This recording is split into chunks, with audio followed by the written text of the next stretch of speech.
Hey guys, I'm Tom and I make electronic music under the name Bamboo Leaves. If you're new here, this channel is for those of you who want to learn about making alternative electronic music. We're talking organic, down-tempo, deep house, lo-fi, retro sounds, and more. So if that sounds interesting, make sure to subscribe so that you can catch these videos as they come out. Today, we are going to be looking at the micro-genre of Vaporwave. So what's Vaporwave? To me, Vaporwave is a bit of a spin-off genre to the more commonly recognised Synthwave. However, where Synthwave is all about that upbeat, 80s crisp, retro-sounding synth and big drum sound, Vaporwave takes on a bit of a darker, more detuned, a slower tempo kind of feel that gives it a bit more of an edge. While recognised as a music genre, Vaporwave is also a visual art style. Think early internet imagery, we're talking 1990s web design, glitch art, cyberpunk, and with a few references to Michelangelo's David thrown in there for good measure. So with that out of the way, let's jump into the DAW. Let me start by playing the track in its entirety.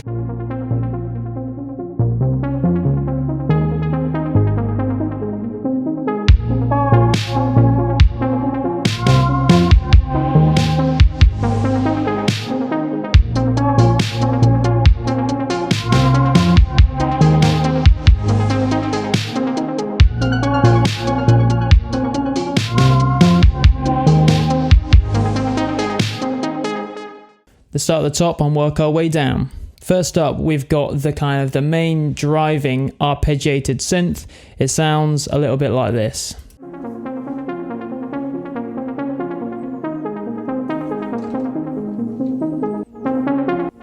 To achieve this sound, I have used the Logic's Retro Synth combined with the Logic Arpeggiator. So as you can see, I've got a bunch of notes that are just sort of playing consistently as like chords, and I have the Logic Arpeggiator that is doing the plucking and the arpeggiation of those notes. So if I play it along with it, you can kind of see, if I took the arpeggiator off, it would sound a bit like this. But putting it on. So on the arpeggiator, I've got it going at a rate of 1/16 and going in an upwards fashion. I have made the note length 132%, so if I brought that back down,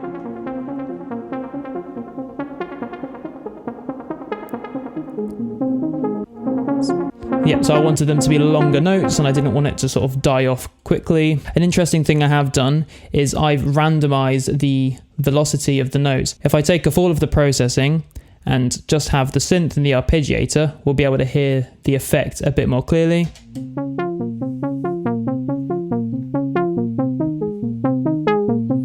Can you hear that occasionally? There's like louder one, boom boom boom boom boom boom boom boom boom bam boom boom boom boom, like that. That's where that randomness comes in. So if I actually took that out, there would just be a consistent note the whole time. If I took it all the way up to 100%,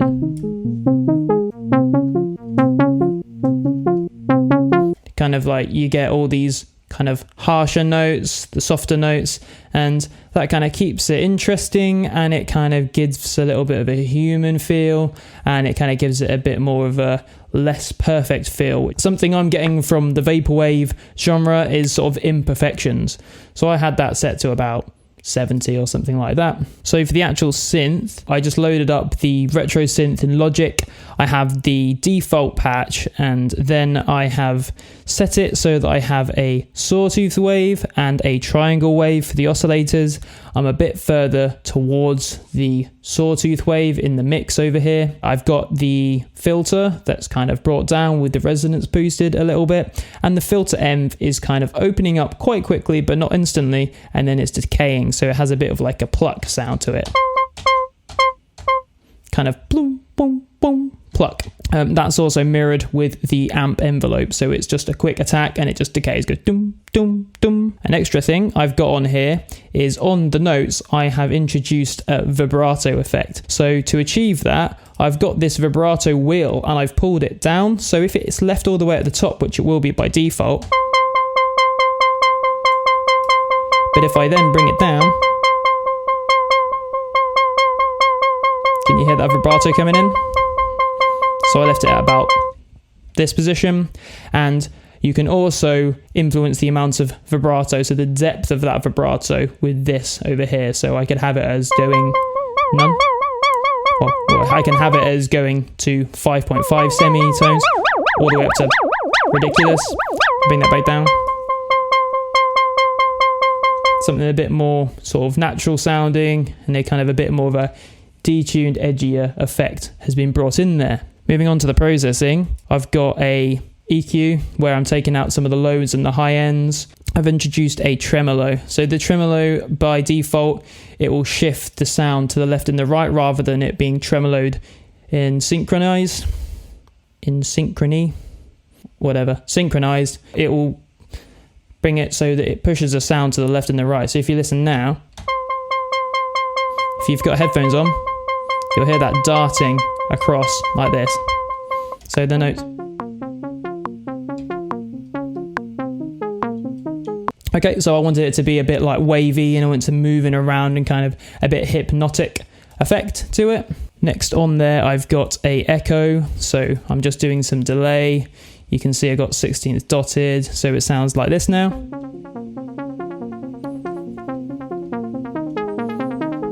We get into that retro kind of sounding like delayed Blade Runner-y kind of feel. I've got a Valhalla vintage verb with a decent amount of decay with a sort of a snare room sound. This is where we're kind of bringing in a lot of that Vaporwave vintage sound, I think. Having this sort of specific sounding room reverb and a synth going into a room sound is quite 80s, early 90s sound to me. And you'll see throughout I have quite a lot of reverb on pretty much every single track on this to kind of maintain that effect. Last up, I have a tape delay. So the tape delay, I'm not using it to actually do any delay. I'm using it for its tape emulation characteristics. In order to achieve that, I have got the feedback down to 0%, so it's not kind of repeating and feeding back. I've got the delay, so I deselected the tempo sync and I brought the delay time down to 0, and then I made the dry signal, what's going in, I made that 0% and the wet signal 100%. So all of the effects that have been applied without the actual delay is now just coming through. And to take advantage of a few of these effects, I have kind of brought the clip threshold down a little bit. I have changed the low cut and the high cut to kind of band pass the sound a little bit, so it emulates that it's been sort of recorded onto tape. And then I've got a little bit of an LFO sort of wobble that you'd get when you're recording onto tape. It emulates that. So with that enabled, maybe take it off. You can't hear it too much, to be honest, with the rest of the effects that are going on there, but I wanted to, because we're talking like Vaporwave and we're kind of going 80s, 90s, I wanted to get that sort of tape sound as much as I could, so I've used this effect as well quite a lot throughout the track to kind of try and emulate a bit more of that. All of the instrument tracks that I'll be going through, I have bussed the output to bus 10, and on bus 10 I've actually got another tape emulation, so the same thing I've just had there, but I haven't got the low cut quite as aggressive. I'm pushing all of the sounds through another tape emulation, and I'll kind of group them all together so that they all sort of sound as one cohesive unit. And from there I then route bus 10, so all of those instrument sounds, I route it through to a sidechain track which has an LFO tool that has that bus 10 coming through as the sidechain, and it triggers off with every one of these. And I've done that on each of the kicks and the snares. You'll be able to hear that effect come in a little bit later on, but I just wanted to address that there. Next instrument we've got is this bass synth.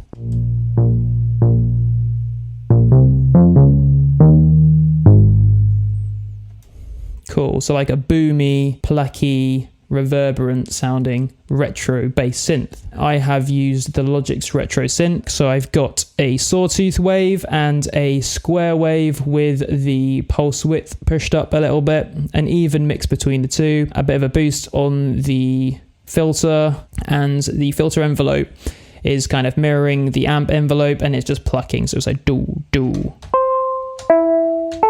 but in a lower register. If I take off all of the other processing, you can hear it.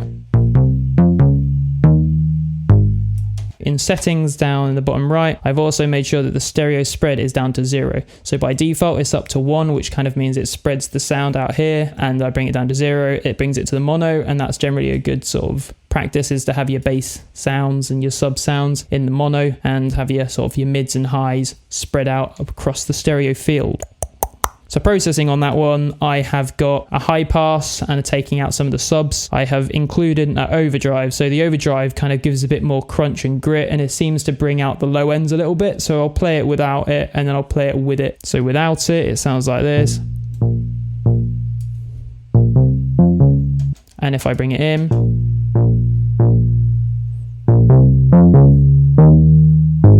yeah, it's just kind of distorting the sound a bit, making it a bit crunchier. When you do overdrive and distortion and saturation, it kind of shaves the tops of the transients out so that it becomes a more consistent note. That kind of helps with mastering later on if you're interested in that side of things. I've also got a compressor on there to flatten out the sound and squash in those dynamics. I also then have this bust off to bus 2, which is a vintage verb. It's the same room sound that I've got for all of the others. Leave it off and then I'll enable it so you can hear.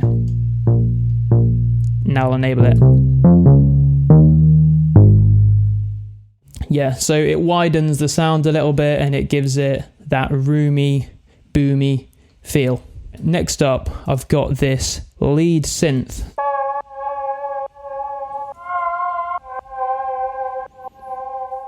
I've got a retro synth again.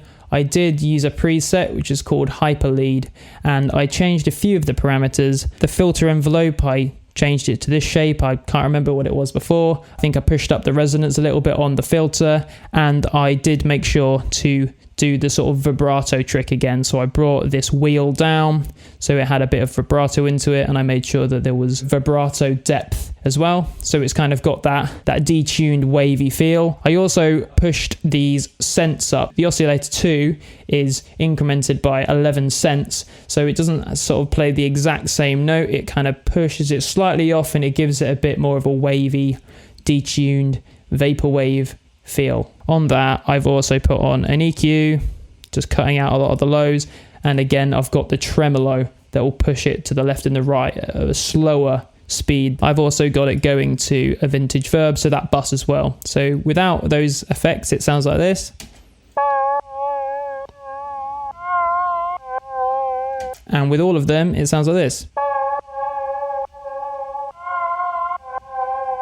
Yep, I think that sounds a bit more retro, a little bit more distant, a little bit darker, a little bit gloomier. Next up, I've got this noise effect. So this is just a single note that plays, and I'm using the Logic ESP with just the noise oscillator pushed up, and I've got an attack and decay envelope that kind of goes.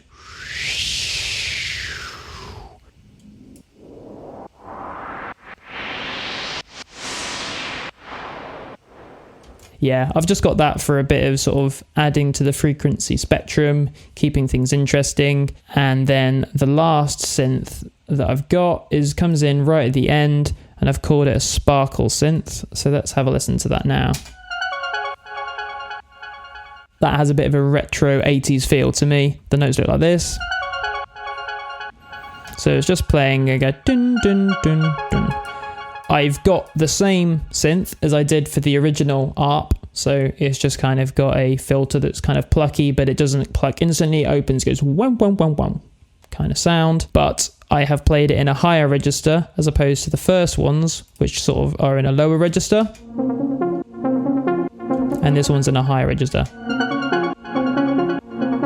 I've got the echo. There's a lot more wet signal and the feedback is a lot more. On top of that, as I have done with the first synth, I've got an EQ, I've got that tremolo pushing it around, an echo, the Valhalla vintage verb, and the tape delay effect again as well. So those are all of the instruments. As I said before, all of those get bussed into a bus 10. So all of their outputs, as you can see here, are bus 10. That bus is the tape delay, where it's pushing it through a tape emulation to kind of bring them all together. Then that gets routed to the sidechain. So they all come through here. So you might be able to hear that kind of ducking, boom, boom, boom, boom, sound, and that's coming every time one of these notes is played, so it's triggered by the MIDI. So if I play all of those together and I'll have the sidechain notes activated, you'll be able to see what I mean.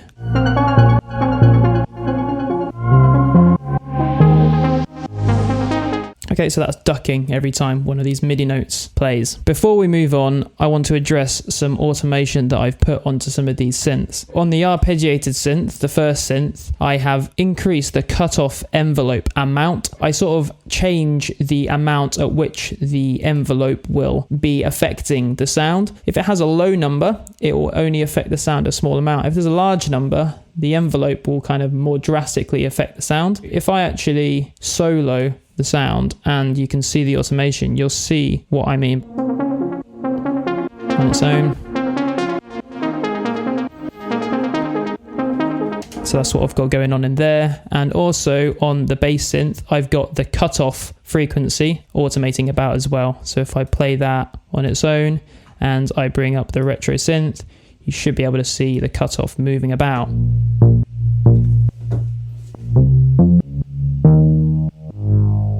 So I've just put that in there to keep things interesting, to keep things sort of moving about. Now we can move on to the drums. I'll play all of them together.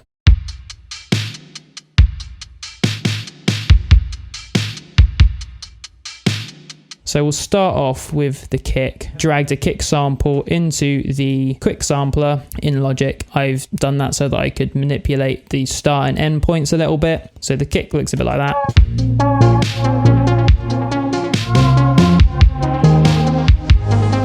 So that's kind of like the cliched synthwave 80s sound.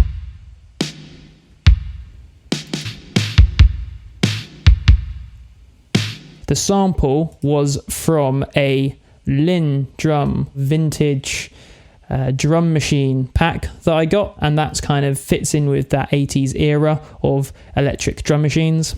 On that kick, I've got a bit of a boost in the low ends and a reduction in the mids and highs, and I have got a reverb on there. So something you wouldn't normally do too much in electronic music production is put a reverb on your kick, but in this genre it kind of fits, and it's sort of, that's what I'm hearing when I'm listening to some synthwave, vaporwave tracks. Let me disable that, put that on. So next up, I've got a snare. The snare that I've got in audio form at the bottom is kind of the pure, unadulterated sound. So that one's got just a bit of a roll off on low ends, and it's got some compression. So that's also a Lin Drum sample. And then I have dragged that same sample into the sampler on the one above. I have changed the kind of the tail of it, sort of faded out the tail a little bit. I've got it so it's actually playing a bit higher than the root note. So this kind of, instead of like, it's like, so I've put a reverb on that one, an EQ, and some compression. The reverb comes in before the compressor and the EQ in the signal chain. So I'm pushing that reverb through the compressor, and as I squash it, it brings out that room sound as well. So if I have it without it, but then I bring the compressor in, it's really bringing out that reverb. And then I've got this hi-hat group at the bottom. The first one, it's just a standard hi-hat, closed hi-hat. I think this is all from the Lin Drum sample packs. So it's kind of all created using this 80s era vintage drum machine pack. The reason that is ducking out is because I've also got that put to the sidechain. So on every kick, I dragged that into the quick sampler as well, so that I could change the sample start, and there's a bit of filter, so I pushed the drive, the resonance, and brought the cutoff down a little bit to mellow out the sound. I've got that bust to the Valhalla vintage verb again, just a little bit. I've also put in an open hi-hat sound that happens on one of the beats. And I've got another hi-hat sound that kind of comes in on one of the beats to emphasize some of those notes. All of these hi-hats I've put through, so I've bussed those to bus 6. Bus 6 is my hi-hat bus. I'm kind of doing a bunch of processing. So if I take all that processing off, it sounds more like this. But if I bring them all in, it's a lot deader and a kind of a bit more flangey and sort of retro sounding, in my opinion. And I wanted to kind of get that effect. So the first thing I've got in here is an overdrive. So I'm kind of crunching up the sounds a little bit. I've got a very aggressive bandpass filter. Kind of gives it that telephone effect, you know, if it's playing through like a megaphone telephone kind of sound. I've got the tape delay that is doing the same tape emulation as I've done elsewhere. And then I've got a flanger on there.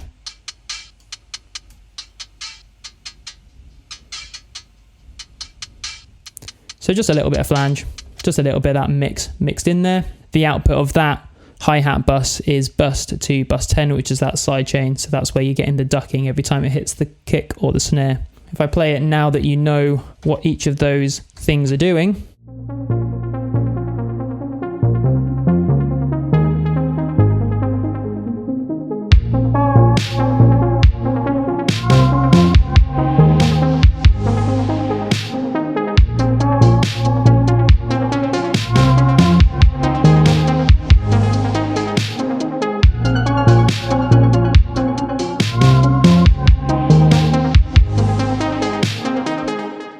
I should have probably noted at the start, but on the master channel, I've also got a tape delay doing that tape emulation.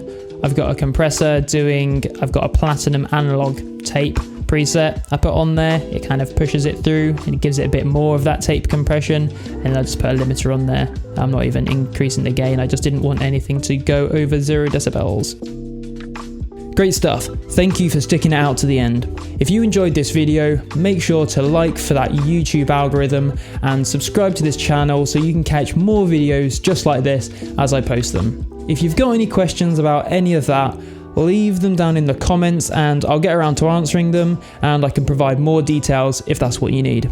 Other than that, I'll catch you in the next one.